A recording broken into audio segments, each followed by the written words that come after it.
Magandang araw sa inyo lahat. Ako si Ginoong Ricardo Nugas, guro sa Filipino Grade 7, ang makakasama nyo ngayong araw na ito. Nasubukan nyo bang mag-alaga ng hayop? Ano kayang pakiramdam ng may alagang hayop? Marahil ang ilan sa inyo ay nakapagbasa na ng mga kwento na kung saan ang mga hayop ang gumaganap bilang tauhan. Kung hindi naman, halika at samahan niyo ako at ating tuklasin ang mundo ng pabula. Sa araling ito, inaasahan na malilinang mo ang mga sumusunod na kasanayan.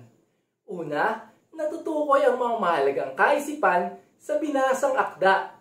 Ikalawa, nakapagtatala ng mga mahalagang pangyayari sa pabulang ang aso at ang leon. At ang ikatlo ay napahahalagahan ng pabula bilang isang akdang pampanitikan sa pamamagitan ng pag-uugnay nito sa iyong sariling karanasan. Bago tayo magpatuloy sa ating aralin, inyo munang sagutan ng ating paunang pagsubok. Isulat ang titik ng tamang sagot sa iyong sagutang papel. Unang bilang, ito ay isang uri ng kwento ng mga hayop, ang mga tauhan at nag-iiwan ng aral sa mambabasa. A. Alamat. B. Epiko. C. Maikling kwento. D. Pabula.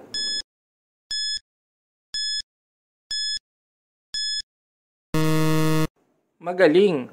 Ang tamang sagot ay letter D. Pabula. Ikalawang bilang. Sino-sino ang gumaganap sa pabula? A. Mga bata. B. Mga diwata. C. Mga hayop. D.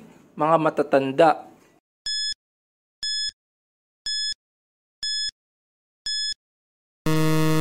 Magaling! Ang tamang kasagutan ay letter C. Mga hayop. Ikatlong bilang. Sino ang tinaguriang ama ng sinaunang pabula? A. Aesop. B. Christoph. C. Mansur. D. Yusuf.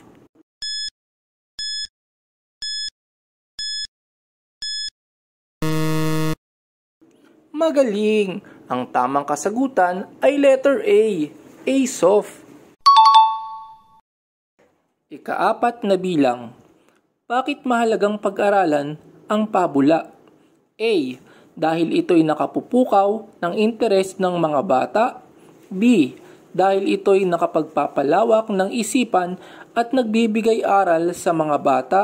C. Dahil ito'y pampalipas oras ng mga bata. D. Dahil nakatutulong ito upang mahasa ang kanilang pagbabasa.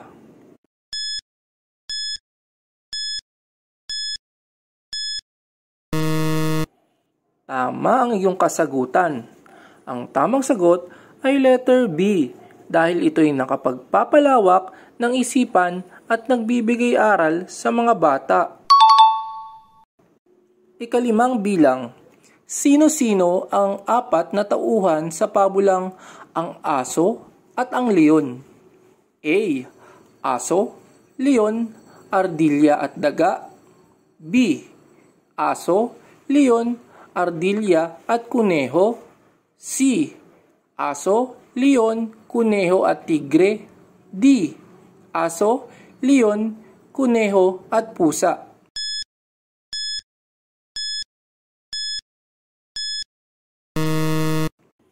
Tumpak! Ang tamang sagot ay letter B.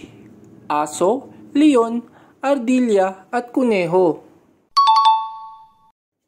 Magaling! Binabati kita! Kahit nagsisimula pa lang tayo sa ating aralin, ay nasasagutan mo ng wasto ang ating paunang pagsubok. Ngayon naman, para sa susunod na gawain, ay iyong tutukuyin kung anong uri ng hayop ang mga sumusunod na larawan. Handa ka na ba? Tara na, simulan na natin. Para sa unang larawan, ano kayang uri ng hayop ito? Ito ba isang daga? Ito ba isang kuneho? Ano kayang uri ng hayop ang nasa larawan? Magaling! Ang nasa larawan ay isang ardilya. Ang ardilya ay tinatawag din nating squirrel sa Ingles. Para naman sa susunod na larawan, malamang ang iilan sa inyo ay pamilyar na sa hayop na ito dahil may mga alaga kayo nito sa inyong tahanan. Ano kaya ang tawag sa hayop na ito? Ito ba'y oso? Ito ba'y lobo? Ano kaya ang tawag sa hayop na ito? Tama! Ito ay isang aso.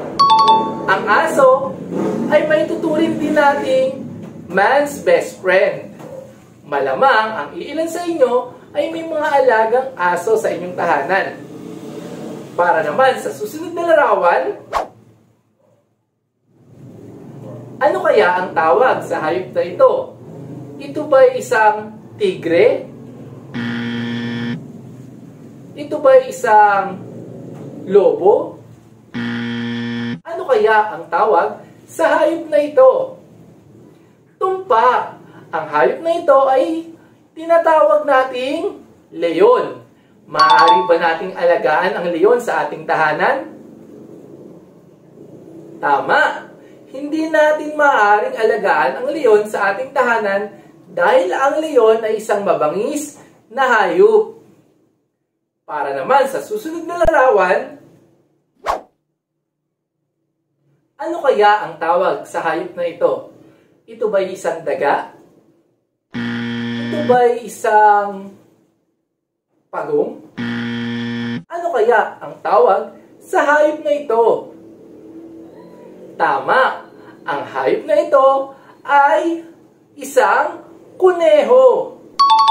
Sa mga hayop na nakikita nyo dito sa mga sumusunod na larawan, ano ba ang madalas na inaalagaan nyo sa inyong bahay? Tama! Madalas kayo ay nag-aalaga ng mga aso. Bukod sa aso, may iba pa bang hayop na alaga ninyo sa inyong tahanan? Malamang ang ilan sa inyo, bukod sa aso, meron ding mga alagang pusa o kaya naman ibon gaya ng kalapati. Ngayon naman, nasubukan nyo na bang kausapin ang inyong mga alagang hayop? Sila ba ay nakakapagsalita ng gaya ng sa tao? Alam nyo ba na may isang uri ng panitikan na kung saan ang mga hayop ay nakakapagsalita ng gaya ng sa tao? Handa ka na ba sa ating talakayan? Ating talakayin ang isang uri ng panitikan na kung saan ang mga hayop ay nakakapagsalita ng gaya ng sa tao. Talakayin natin ang pabula. Ano ba ang pabula? Ang pabula ay kwento ng mga hayop ang gumaganap na tauhan at nag-iiwan ng aral sa mambabasa. Ano nga ulit ang pabula? Sabay-sabay nating basahin. Ang pabula ay kwento ng mga hayop ang gumaganap na tauhan at nag-iiwan ng aral sa mambabasa. Maaari bang mangyari sa totoong buhay ang mga pabula? Hindi maaaring mangyari sa totoong buhay ang pabula dahil ang pabula ay isang uri ng katang-isip na panitikan. Ang pabula ay likha lamang ng guni-guni ng isang manunulat, hindi totoong nangyari at hindi maaaring mangyari sa totoong buhay. Ulitin natin ang katanungan. Maaari bang mangyari sa totoong buhay ang mga pabula? Sabay-sabay tayo sa sagot. Hindi maaaring mangyari sa totoong buhay ang pabula dahil ang pabula ay isang uri ng katang-isip na panitikan. Ang pabula ay likha lamang ng guni-guni ng isang manunulat. Hindi totoong nangyayari at hindi maaaring mangyari sa totoong buhay. Sino naman ang mga gumaganap na tauhan sa pabula at ano ang kanilang mga katangian? Ang mga hayop ang gumaganap na tauhan sa pabula. Sila ay nakakapagsalita na gaya ng sa tao. Karaniwang inilalarawan sa pabula ang dalawang hayop na magkaiba ang ugali at ang nagiging wakas nito ay nagtatagumpay ang nagtataglay ng kabutihan laban sa kasamaan. Sino nga ulit ang mga gumaganap na tauhan sa pabula at ano ang kanilang mga katangian? Sabay-sabay nating basahin. Ang mga hayop ang mga gumaganap na tauhan sa pabula. Sila ay nakakapagsalita na gaya ng sa tao.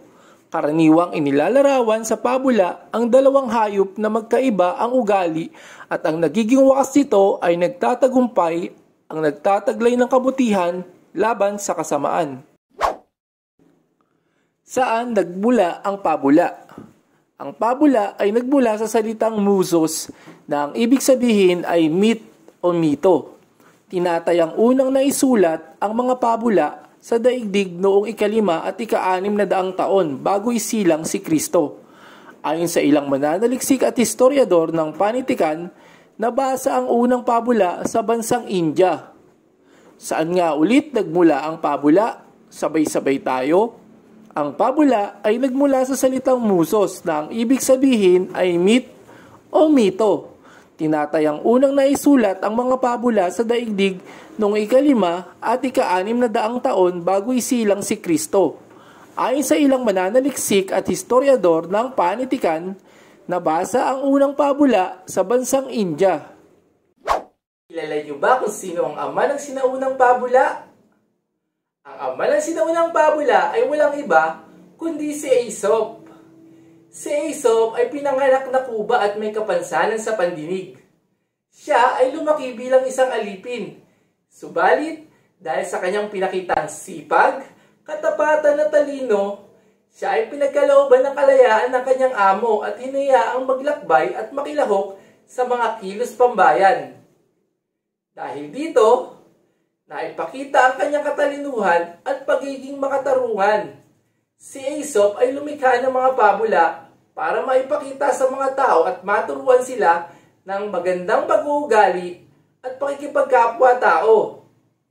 Tinatayang si Aesop ay lumikha ng 200 pabula nung siya ay nabubuhay pa. Bakit mahalagang pag-aralan ang pabula? Una, ang pabula ay kinapupulutan ng iba't ibang magagandang aral na maaaring maisabuhay ng mambabasa. Ang mga aral na ito ay nagiging batayan sa kabutihan. Ikalawa, ang pabula ay sumasalamin sa kultura, tradisyon at kaugalian ng isang bansa o pook kung saan ito nagmula. Ikatlo, ang pabula ay tumutukoy sa pang-araw-araw na buhay sa daigdig, maliban na lang sa pagsasalita ng mga hayop. Ang mga suliranin ay nilulutas hindi ng mga kababalaghan na tulad ng sa mga kwentong engkantada, kundi sa pamamagitan ng mapanusong paraan, paghahanda, o kaya naman sa pamamagitan ng matalinong gawa na katulad ng sa tao sa kanilang paglutas ng kanilang suliranin. Paanong mauunawaan at mapahahalagahan ang mga pabula? Mauunawaan natin ito sa pamamagitan ng pagbabasa dito ng mabuti at tandaan ang mga importanteng parte ng pabula. Mapahahalagahan naman natin ito sa pamamagitan ng pagsasalin sa mga susunod na henerasyon at pagtangkilik pa din sa wikang Filipino. Alam niyo ba na si Dr. Jose Rizal ay sumulat ng isang pabula na ang Matching at ang Pagong at ginawa niya itong comic strip na nailathala sa magazine Traveler's Records sa Europa noong 1884. Dahil dito, siya ay kinilala bilang kauna-unahang Pilipinong nakagawa ng isang comics na pabula. Ngayong naunawaan mo na ang pinagmulan at katangian ng pabula, maaari mo nang basahin ang halimbawa nito mula sa Maranao sa rehiyong Mindanao. Ang Aso at ang Leon, salin ni Nina S. Magalong. Isang araw, isang matandang aso ang naligaw habang hinahabol ang isang kuneho. Sa hindi kalayuan, napansin niya ang isang leong may tinging nagugutom tumatakbo patungo sa kanya. Sa ganoong pagkakataon, napansin niya ang ilang butong nakakalat na malapit sa kanyang kinaroroonan. Dali-daling umayo siya sa pagkakaupo nang nakatalikod sa paparating na leon. At animoy kakainin niya ang mga natitirang buto. Bago pa siya madamba ng leon, sumigaw siya ng ganito. Ang sarap nitong leon! Mayroon pa kayang ganito sa paligid? Nang marinig ito ng batang leon, dali-dali siyang tumalilis at nagtago sa isang puno. Ibinulong niya sa kanyang sarili. Ang bagsik naman ng aso! Siguro marami na itong napatay. Lumabas sa kanyang kinaroroonan ang ardilya na kanina pa nanonood sa mga nangyayari at alam ang panlilinlang ng aso sa leon. Kailangang iligtas ko ang aking sarili, ang bulong niya. Kaya isiniwalat niya sa leon ang totoo. Dugtong pa niya, baka pinagtataunan ka nun. Nagalit ang leon kaya kaagad niyang iniyaya ang ardilya na sumakay sa kanyang likod at pinuntahan na ang aso. Natunugan ito ng matandang aso kaya naghanda siya. Hindi siya tumakbo. Naupo siya at nagkungwaring hindi pa niya nakikita ang dalawa. Sabay sabing, nasaan na kaya ang ardilyang iyon? Isang oras lang lumipas. Wala pa siya. Nabi ko nang dalhan pa niya ako ng isang leon. Natakot ang leon, sabay baling sa ardilya. Bakit ka ganyan? Akala ko magkakampi tayo. Ipapakain mo pala ako sa asong yan. Pagkatapos, kumaripas na ng takbo ang leon. Hindi na niya naisip na higit siyang malaki at sa laki niyang iyon, kayang-kaya niyang lapain ang aso. Hinarap ng matandang aso ang ardilya. Wika niya, matanda na ako at maraming karanasan, kaya hindi mo ako maiisahan. Alam kong gusto mo akong mapatay sa tulong ng leong iyon. Kaagad humingi ng tawad ang ardilya at umalis nang nakayuko ang ulo. Para mas mapalalim pa ang ating pag-unawa sa ating aralin, ating bigyan ng kahulugan ang mga sumusunod na salita na ginamit natin sa ating binasang kwento. Hanapin natin sa Hanay B ang kasing kahulugan ng mga salita na nasa Hanay A. Handa ka na ba? Nang nasagutan ang ating gawain. Para sa unang bilang, matanda. Ano kaya ang kasing kahulugan ng salitang matanda? Magaling. Ang kasing kahulugan ng salitang matanda ay letter D. May edad na. Para naman sa ikalawang bilang, pahiwatig. Tama. Ang sagot sa ikalawang bilang ay letter E. Ang ibig sabihin ng pahiwatig ay parinig o pasabi. Sa ikatlong bilang, bagsik. Tama ulit. Ang ibig sabihin ng salitang bagsik ay letter C. Tapang. Para naman sa ikaapat na bilang, tumalilis. Tama ang iyong sagot. Ang ibig sabihin ng tumalilis ay letter B. Umalis ng mabilis. At para sa ikalimang bilang, isiniwalat. Magaling. Ang ibig sabihin ng salitang isiniwalat ay letter A. Ibinunyag. Atin muling isa-isahin ang mga salita na magkakasing kahulugan na ginamit natin sa ating binasang teksto. Matanda, may edad na. Pahiwatig, parinig o pasabi. Bagsik, tapang. Tumalilis, umalis ng mabilis. At isiniwalat, ibinunyag. Ngayon naman para sa susunod na gawain, Ayusin ang mga pangungusap batay sa wastong pagkakasunod-sunod ng pangyayari sa pabulang Ang Aso at ang Leon. Isulat ang bilang 1 hanggang 5 sa iyong sagutang papel. Meron kayong 20 segundo para sagutan ito. Simulan na.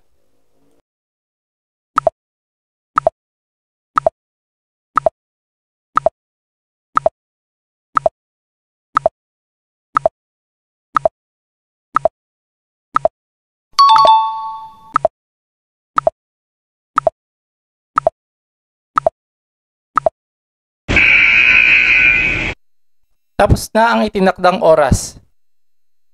Halina't sagutan ang ating pagsasanay. Kung ang una mong sagot ay ang ikatlong pangungusap, isang araw, isang matandang aso ang naligaw habang hinahabol ang kuneho, ikaw ay tama. Ang sumunod na pangyayari naman ay ang ikaapat na pangungusap. Lumabas sa kanyang kinaroroonan ang ardilya na kanina pa nanonood sa mga nangyayari at alam ang panlilinlang ng aso sa leon.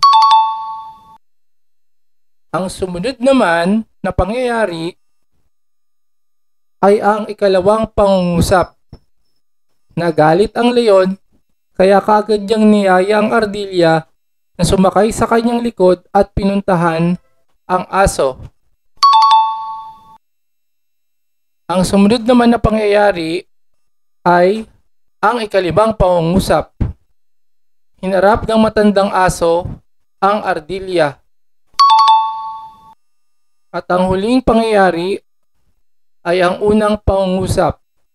Kaagad humingi ng tawad ang ardilya at umalis nang nakayuko ang ulo. Pang mas mapalalim pa ang iyong pag-unawa sa ating binasang akda, ating sasagutan ang sumusunod na katanungan. Para sa unang bilang, ilarawan ang mga tauhan sa binasang pabula. Ilarawan mo muna si Ardilya. Tama. Si Ardilya ay mapagmasid. Siya ay makasarili at sulsol. Ang sunod mo namang ilalarawan ay si Aso. Magaling. Si Aso ay mapanlinlang at matalino. Siya ay matanda na at marami ng karanasan. At ang huli ilalarawan ay si Leon. Tama. Si Leon ay madaling maniwala sa mga bagay na kanyang naririnig. Si Leon ay matatakutin at duwag. Para naman sa ikalawang bilang, paano nalampasan ng matandang aso ang nakaambang na peligro sa kanya? Tama. Mabilis siyang nag-isip ng paraan upang linlangin ang leon.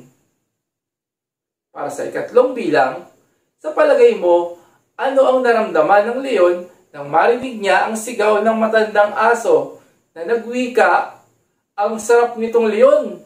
Mayroon pa kayang ganito sa paligid?" Tama ang iyong kasagutan. Marahil, nagulat ang leon sa sinabi ng aso at siya ay natakot. Ikaapat na bilang, paano nahinuha ng matandang aso ang panganib sa pagdating ng leon kasama ang ardilya? Magaling. Nahinuha ng matandang aso ang panganib sa pagdating ng leon kasama ang ardilya dahil alam niya na ang ardilya ay gustong patayin siya sa tulong ng leon. Ikalimang bilang, isulat ang mahalagang kaisipan na nangibabaw sa akda. Magaling. Ang mahalagang kaisipan na nangibabaw sa akda ay ang karanasan ang pinakamahusay na guro. Pinapakita dito na tayo bilang mga kabataan ay dapat sumunod sa ating mga magulang dahil ang ating mga magulang ay mas higit na mas may karanasan kumpara sa atin.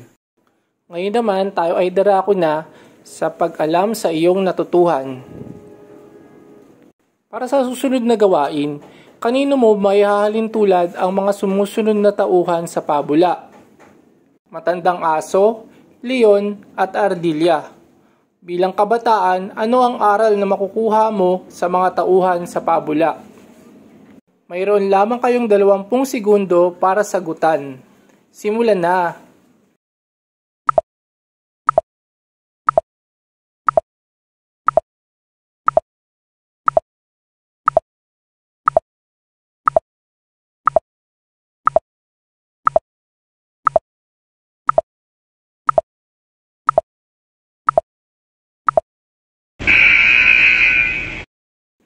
Tapos na ang itinakdang oras, atin nang ibahagi ang ating mga kasagutan. Para sa matandang aso, ang matandang aso sa kwento ay maihahalin tulad natin sa ating mga magulang. Katulad ng matandang aso, ang ating mga magulang ay may malawak na karanasan sa buhay. Sila ay mabilis na gumagawa ng paraan upang lutasin ang mga problema sa tulong ng kanilang talino at karanasan.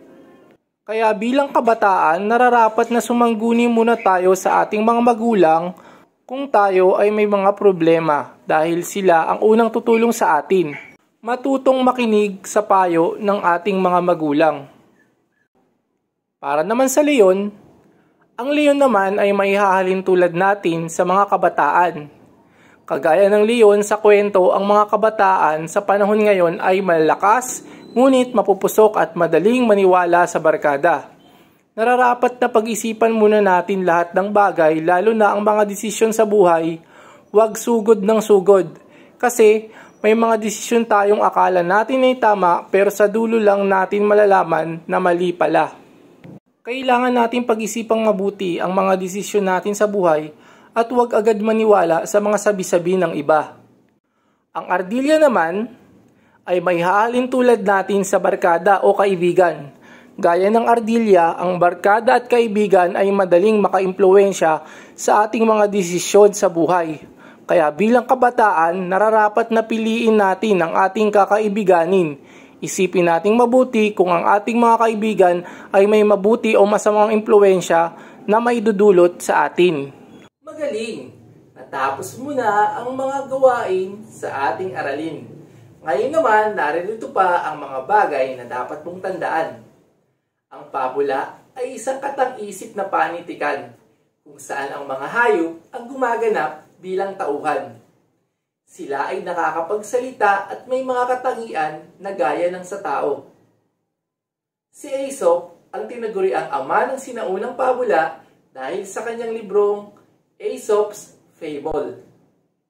Mahalagang pag-aralan natin ang pabula dahil ang pabula ay nagbibigay ng gintong aral sa buhay at nasasalamin nito ang kultura at kaugalian ng isang lugar. Ngayon naman, darako na tayo sa pangwakas na pagsusulit. Isulat ang titik ng tamang sagot sa iyong sagutang papel. Unang bilang, ano ang pabula? A. Isang kwento na binubuo ng iba't ibang kabanata. B. Isang kwento na mga hayop ang gumaganap bilang tauhan. C. Isang kwento tungkol sa kabayanihan ng isang tao. D. Isang kwento tungkol sa pinagbulan ng bagay sa daigdig.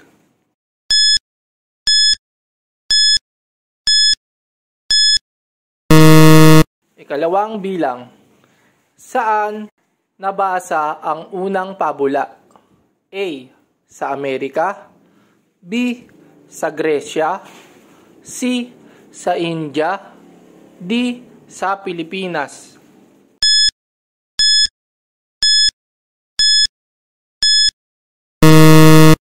Ikatlong bilang. Kilala si Aesop bilang A. Ama ng makabagong pabula. B. Ama ng sinaunang pabula. C. Ama ng pabula. D. Dakilang kuba.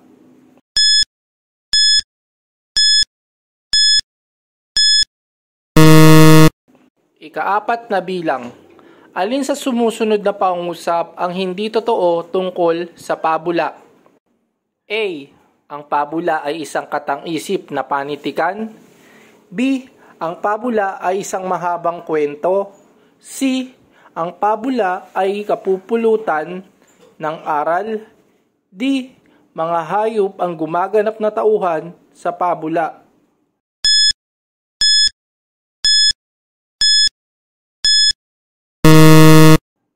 Ikalimang bilang. Sino ang pangunahing tauhan sa pabulang Ang Aso at ang Leon? A. Aso. B. Ardilya. C. Leon. D. Kuneho.